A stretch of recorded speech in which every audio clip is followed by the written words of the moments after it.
ఏదో పెళ్ళానివి ఆడదానివి కదా అని ఊరుకుంటుంటే రెచ్చిపోతావు.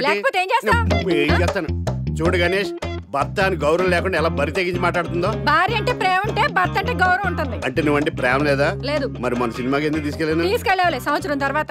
నెలకు 10 సినిమాలు తీసుకెళ్తారు. పైగా సినిమా తీసుకెళ్తే నాతో కూర్చొని సినిమా చూస్తా, పక్కెళ్ళి ఫోన్ మాట్లాడుకుంటుంది సీక్రెట్ గా. మొగుడు నేనుండగా సీక్రెట్ గా మాట్లాడాల్సిన అవసరం నీకేమొచ్చింది చెప్పు గణేష్. ఆవిడెవరితో మాట్లాడుతుందో నాకెలా తెలుస్తుందండి? అయినా ఈయన మాట్లాడొచ్చు, నేను మాట్లాడకూడదా? ఏటే నువ్వు మాట్లాడేది?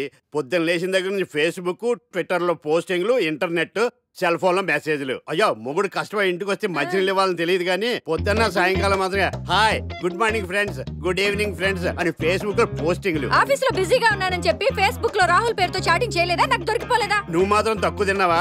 సోనియా అనే పేరుతో నాతో చాటింగ్ చేయలేదా? మహేష్ బాబు ఫోటో పెట్టి అవతారంతో ఎంతమంది మోసం చేశారు. ఏంటే నువ్వు ఎక్కువ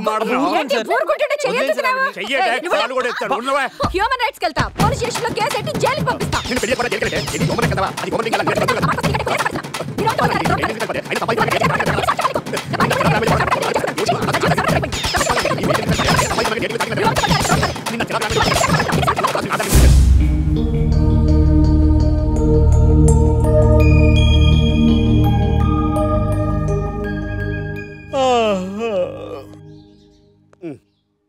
హాయ్ గణేష్, గుడ్ మార్నింగ్. రాత్రి బాగా నిద్ర పట్టిందా? బాగా పట్టింది, మీ దయ వల్ల పొద్దునే పడుకున్నాం. ఓకే, ఏమే వస్తున్నానండి. వీకెండ్ కదా అలా బయటికి వెళ్ళొద్దామండి. బాబేంటి అంత వీక్ గా ఉన్నాడు? వీకెండ్ కదా అలా వీక్ గానే ఉంటారు. రా ఆ తలిపే. నువ్వేయచ్చు కదా. What happened sir? Crime episode చాలా వైలెంట్ గా ఉందా? పబ్లిక్ పర్సనల్ గా తీసుకుంటున్నారు. మీకు రేటింగ్, నాకు beating. That's why I quit. Sir అనకండి సార్.